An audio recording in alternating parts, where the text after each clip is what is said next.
Everyone says the woods are creepy at night, but they're extra creepy when you're 13, and every snapping twig sounds like a serial killer's footstep. It was the second week of summer camp, and my best friend and I had gotten bold. You know how it goes. First few nights, you're in bed at lights out like a good camper, but by week 2, you're sneaking out, looking for something thrilling, something to break the routine of crafts, canoeing, and cafeteria meatloaf.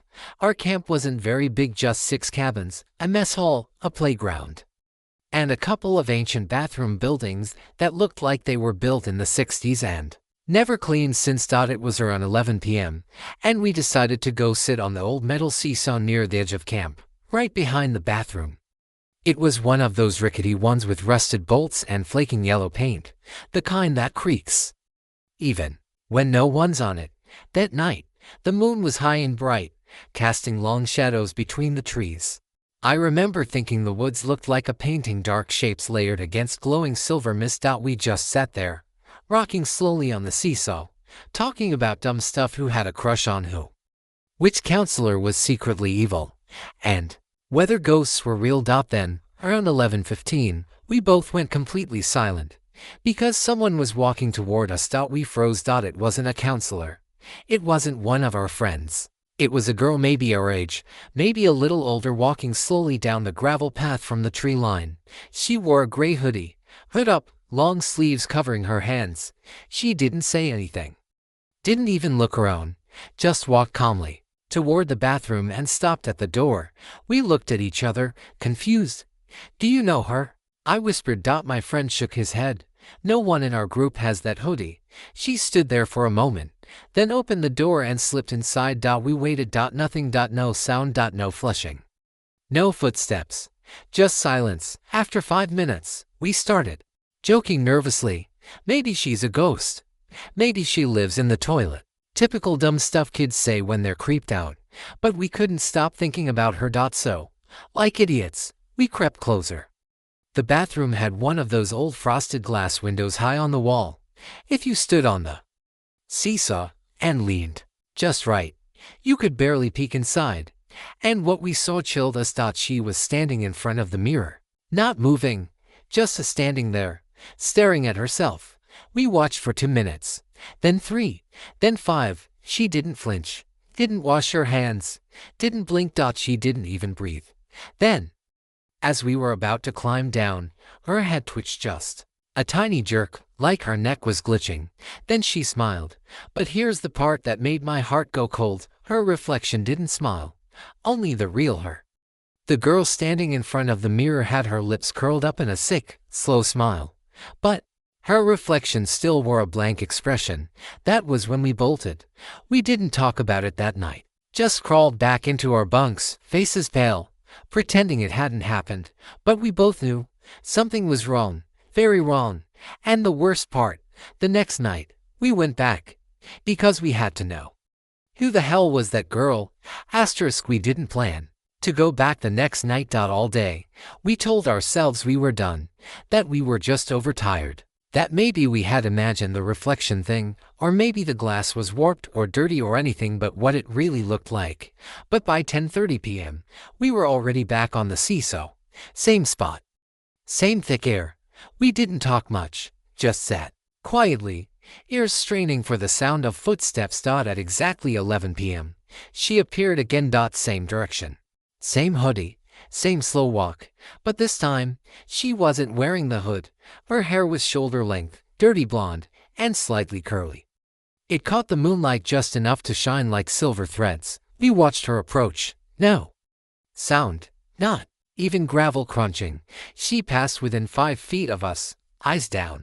We both muttered hi, awkward and quiet. She didn't respond, didn't glance sideways, just walked past us and into the bathroom again. The door creaked, clicked shut. Silence. We waited 5 minutes. Then 10. This time, we brought candy with us, some Sour Patch Kids and a chocolate bar from my backpack. Dumb idea, yeah, but part of us thought maybe she was just a lonely kid. Maybe this was her hiding spot, and we were just freaking out for no reason. So we stood up and approached the bathroom door.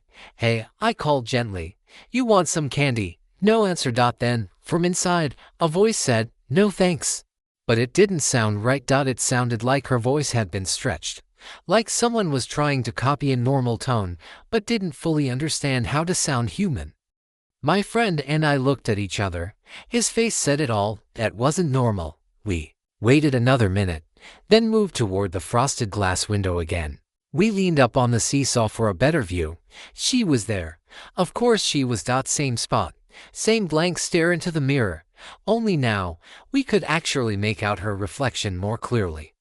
The moonlight had shifted, and what we saw made my stomach clench. Her reflection wasn't doing the same thing as her. The real girl was standing still, arms by her sides. But the reflection, it was grinning.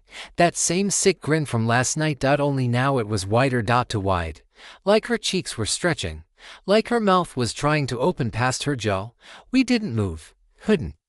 It was like our bodies had been locked in place. Then, we heard it. The click of the door unlocking. We ducked out from behind the building. We heard the handle creak down. And the door opened slowly. We peeked out. But it wasn't the girl. It was an old woman. Short, hunched, wearing a beige jacket. Her hair was cropped short and dyed a faded dark brown. She didn't glance at us. Just walked out of the bathroom and headed down the path in the opposite direction the girl had come from. We stood there, stunned. "What the hell?" my friend whispered. Did she change?" We rushed to the door and yanked it open. The bathroom was empty. No stalls closed. No sounds. No footsteps. Just cold, damp and the low hum of a buzzing overhead light. We checked behind every door. Nothing. No window she could have escaped through. No vents big enough. Nothing. But we had seen her. We both had the same hair, the same position at the mirror, and yet the person who walked out was someone completely different. We sat outside again, trying to process it, but now the air felt heavier, the woods darker. The seesaw didn't feel like a safe place anymore. And then, without warning, the toilet stall door behind us creaked open. We turned. A man stepped out. Late 30s maybe. Tall. Hoodie over his head. No sound before. No flush. No footsteps. He didn't even look at us, just walked slowly down the path and disappeared into the woods. We looked at each other, pale. And then, it happened again. A second stall door opened. Another man. Different hoodie. Same blank expression. Silent exit. They hadn't been there when we checked. Hadn't made a single sound. It felt timed. Like they were waiting for us to sit. Like they knew when to move. We couldn't handle it anymore. We sprinted to the cabins to find someone. Anyone who could explain what the hell was going on. But we never made it. Outside one of the cabins, a massive fight had broken out. People yelling, crying, screaming at each other. It was like chaos had exploded all at once. We tried to push through the crowd. My friend's mom was one of the counselors, and she believed in paranormal stuff. We knew she'd believe us, but it was like something didn't want us to reach her. Every time we got close, people would move in the way, start new arguments, cry harder, block the path. It was like the chaos was designed to keep us from speaking. Eventually, hours later, the crowd thinned. We finally got inside the cabin. She was sitting alone, pale, tired. We told her everything. She didn't laugh. She didn't question it. She just listened.